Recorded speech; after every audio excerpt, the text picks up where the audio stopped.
Saudi Arabia, a nation currently undergoing a cultural revolution. For the first time in history, the closed nation of Saudi Arabia has opened its doors to the world and is now rapidly changing. The glitz and glamour of sport has a deeper need in this country struggling with its health. The youth are seeing a window to the rest of the world online, and thus, the culture is being forced to change. This week, I traveled to the heart of the nation, Riyadh, the future home of fight sports, with the PFL vs Bellator event. The Professional Fighters League and Bellator pitted their champions against one another for the first time in history. This video will be an exploration on what is happening in Saudi Arabia and my experience covering the PFL. From advice as media to meeting Francis Ngannou, Claressa Shields, and much more. In the past 5 years, the nation of Saudi Arabia has undergone massive changes. Tourism is now allowed. Women are driving and working in the country. New buildings are being constructed to keep up with the rapidly growing economy. The Vision 2030 of Saudi Arabia is an ambitious plan to strengthen the nation economically, culturally, and health-wise. Concerts, cinema, sports, tourism, and much more is now allowed. But why the sudden change? The youth of the nation are seeing the rest of the world through an online window, specifically through Instagram. And because of this, the government is being forced to adapt. It happened so fast, it feels like it happened overnight. But Riyadh has now become one of the international home for sports. Cristiano Ronaldo, golf, F1 Grand Prix, Francis Ngannou, boxing, and the PFL now call Saudi Arabia a key partner. But what's at the heart of all of this? As many know, there is a glamour and prestige aspect to sports. This is why countries seek to host the World Cup and Olympics and others. It's to show off the vigor of the nation. But there is a deeper issue. Saudi Arabia is a country who is struggling with the health of its people. Nearly a third of the nation's population was struggling with type 2 diabetes, and that number was rapidly increasing. Eating well and exercising was simply not something that was typically done. And because of this, it was costing tens of billions of dollars for their healthcare system. It was a less expensive option to spend hundreds of millions on sport and promote health that way. Speaking to contacts on the ground, for the young people of the nation, these efforts have succeeded. Many of the youth say that their day is broken up into prayer, work, and gym. This has changed over the last 5 years. Overall, the country is trying to increase its life expectancy. It has increased over the past few years, and it's looking to get even better by 2030. All of these aspects combined show a clear cultural shift. There was more than just the glitz and glamour of sport. It was a necessity to begin promoting health. My week began 5 a.m. in Scotland on Monday and wouldn't end until 5 a.m. the Monday after. Here's media lesson number 1. You need to be prepped and do your homework. On the flight over, I had each fighter's profile downloaded and I prepared questions for them. You must know the context of who each fighter is at every event you cover. Also, be prepared. I had 2 different cameras and microphones, so I was ready for any situation. Honestly, I've learned these lessons the hard way. I showed up at events with the wrong microphone or wrong camera, or didn't even know each fighter. Events are fun to cover, but they're also still a lot of work. I treat these as important opportunities and mini job interviews. If you're ever speaking to a media company in the future, you can send your portfolio of what you did at that event and you should feel proud to do so.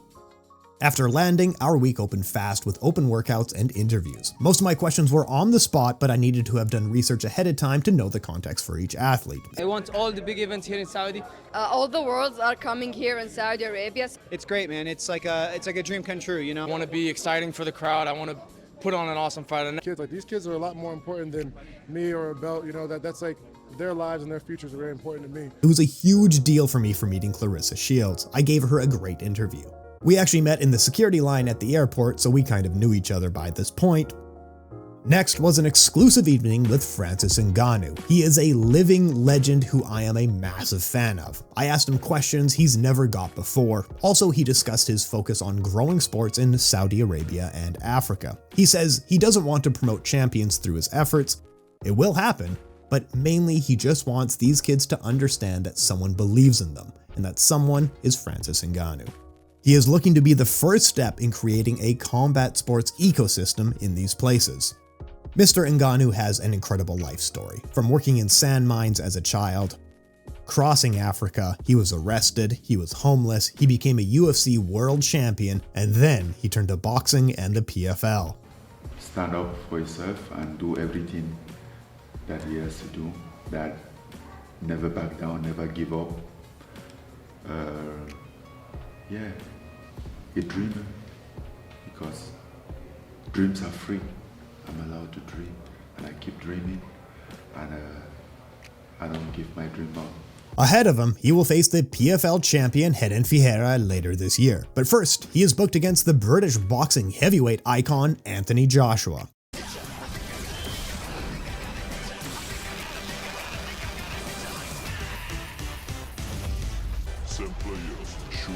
This interview was the highest moment of my career and was simply an honor to speak with Francis Ngannou.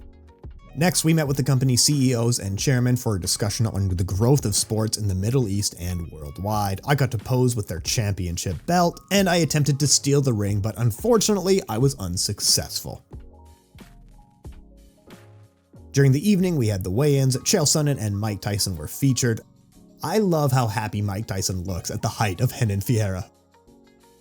For context, during these moments, I am snapping photos on one hand and shooting videos on the other. After the weigh-ins, it's at this point that I need to rally to get some work done. I was so far behind on uploading videos to Instagram, YouTube, and Twitter, but I'm even further behind on articles. We had interviews to transcribe and much more, and I simply hadn't had the time to complete any of this. So between weigh-ins and fight day, I'm trying to get everything done. These weeks during media visits, as fun as they are, the truth is that they are exhausting.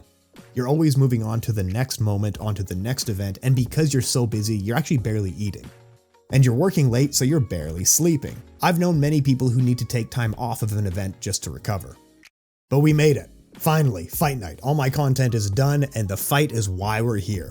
There's different systems that you can employ as media at these events. The 2 SD cards is the most common one. One SD card goes in your camera for recording, while the other is in your computer for rendering and uploading. At this event, because we were doing one-on-one scrum-style interviews, I opted to film on the phone with an external microphone. And if you want, I can do a gear guide later, just let me know. But you can see that I had different cameras, different microphones ready for any situation. If it was a press conference, scrum, whatever it might be, I'm ready to go. At this event, it was quite a memorable one. Wheaton scored a 21-second knockout over Ryan Bader. Impa Kasanganay and Johnny Eblen had an incredible back-and-forth fight. Jason Jackson and Abdullah Al-Qahtani stole the show with outstanding performances. And Claressa Shields broke barriers, winning the first female MMA fight in the country's history. If you want to sit and watch fights, covering them as media is a really bad way to do it. You're so busy with post-fight interviews, articles, and uploading that you barely get to watch the fights while you're there. More often than not, I get home and then I have to download the fights just to watch them. My hand actually feel good. My arm is kind of a little hurt from her arm bar. And I'm so happy. Yeah, this is what I want before, and this is what I get now. Oh my God. What about this one? But we got post-fight interviews in the bag, they were uploaded. I met Fedor, he is a lifetime hero of mine. Now I did meet him before in the hotel, and each time I would fake a takedown on him. I'm about 65 kilograms to his 110, so every time it made him laugh. And the week was hugely successful. Calf Kick Sports is rapidly growing, and our relationship with the PFL is a key aspect of this. It's clear that the nation of Saudi Arabia is on a fast track to change. From hosting groundbreaking events like the PFL versus Bellator to welcoming global sports icons, Saudi Arabia is not just opening its doors, it's breaking them down. The investment in sports, entertainment, and infrastructure are part of a broader vision to transform the country economically, culturally, and health-wise. This transformation is not only about showcasing Saudi Arabia's wealth and ambition, but also addressing a deeper societal need, including health and wellness among its youth. The enthusiasm for sport is a strategic move to inspire a healthier, more vibrant society. My journey through Riyadh, meeting legends and witnessing firsthand the nation's leap towards a brighter, more inclusive future has been pivotal. There is a universal language to sports. No matter a person's age or cultural background, sport has the power to transform an individual and society. And Saudi Arabia is looking to harness that power.